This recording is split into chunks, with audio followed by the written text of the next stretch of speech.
ನಮಸ್ತೆ ವೀಕ್ಷಕರೇ, ಇನ್ಫೋ ಮಾಸ್ಟರ್ಗೆ ಸ್ವಾಗತ. ಕೈಕೊಟ್ಟ ಶುಂಠಿ ಕೈ ಹಿಡಿದ ತೋಟಗಾರಿಕೆ ಬೆಳೆ. ತರಹೇವಾರಿ ತರಕಾರಿ, ತೆಂಗು, ಮಾವು, ಬಾಳೆ ಬೆಳೆ ವಾರ್ಷಿಕ 4-5 ಲಕ್ಷ ರೂಪಾಯಿ ಗಳಿಕೆ. ಮೈಸೂರು ತಾಲೂಕು ನುಗ್ಗನಹಳ್ಳಿಯ ರೈತ ಶಿವಣ್ಣರವರ ಸಾಧನೆ. ಉಳುವ ಯೋಗಿಯ ನೋಡಿಲ್ಲಿ ಭಾಗ 35 ಕನ್ನಡಪ್ರಭದಲ್ಲಿ ಬಿತ್ತರಾಗಿದೆ. ಪ್ರತಿದಿನ ಒಬ್ಬೊಬ್ಬರು ಪ್ರಗತಿಪರ ರೈತರ ಕುರಿತಾಗಿ ಇವರು ಕೊಡ್ತಾ ಇದ್ದಾರೆ. ತುಂಬ ಚೆನ್ನಾಗಿ ಮೂಡಿ ಬರ್ತಾ ಇದೆ.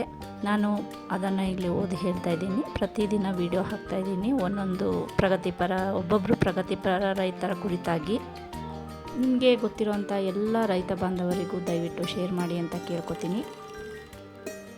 ಇದನ್ನು ಪ್ರತಿದಿನ ಬರಿತಾ ಇರೋರು ಅಂಶಿ ಪ್ರಸನ್ನ ಕುಮಾರ್ ಅವರು. ಇವರು ಕನ್ನಡಪ್ರಭ ವಾರ್ತೆ ವಿಭಾಗದಲ್ಲಿ ಕೆಲಸ ಮಾಡ್ತಾ ಇರೋವಂಥವ್ರು. ಮೈಸೂರು ತಾಲೂಕು ನುಗ್ಗಹಳ್ಳಿಯ ಶಿವಣ್ಣ ಅವರಿಗೆ ಶುಂಠಿ ಬೆಳೆ ಕೈಕೊಟ್ಟಿದೆ. ಆದರೆ ತೋಟಗಾರಿಕೆ ಬೆಳೆ ಕೈ ಹಿಡಿದಿದೆ.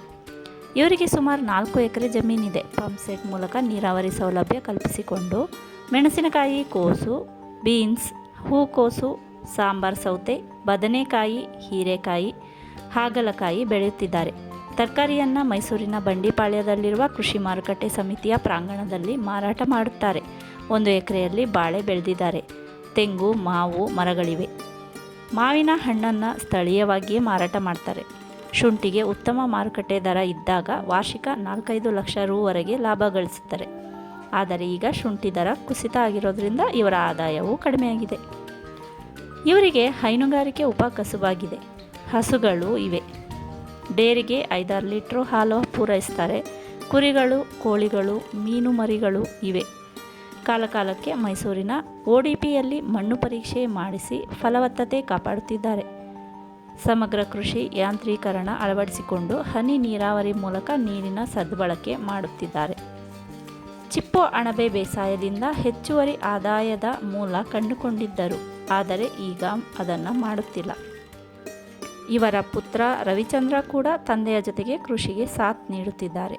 ಶಿವಣ್ಣ ಅವರನ್ನು 2024ರ ಮೈಸೂರು ರೈತ ದಸರಾದಲ್ಲಿ ಸನ್ಮಾನಿಸಲಾಗಿದೆ. ಶಿವಣ್ಣ ಅವರೇ ಹೇಳುವಂತೆ, ವ್ಯವಸಾಯ ನಾವೇ ಸ್ವತಃ ದುಡಿದು ಮಾಡಿದರೆ ಸುಲಭ. ಸಾಲ ಮಾಡಿಕೊಂಡು ಆಳು ಕಾಳುಗಳ ಕೈಲಿ ಮಾಡಿಸಲು ಹೋದರೆ ಕಷ್ಟ. ಮತ್ತೊಂದು ವಿಡಿಯೋದಲ್ಲಿ ಮತ್ತೊಬ್ಬ ಪ್ರಗತಿಪರ ರೈತರ ಕುರಿತಾಗಿ ವಿಶೇಷವಾದಂಥ ಮಾಹಿತಿಯನ್ನು ಕೊಡ್ತೀವಿ. ವೀಕ್ಷಕರೇ, ಧನ್ಯವಾದಗಳು.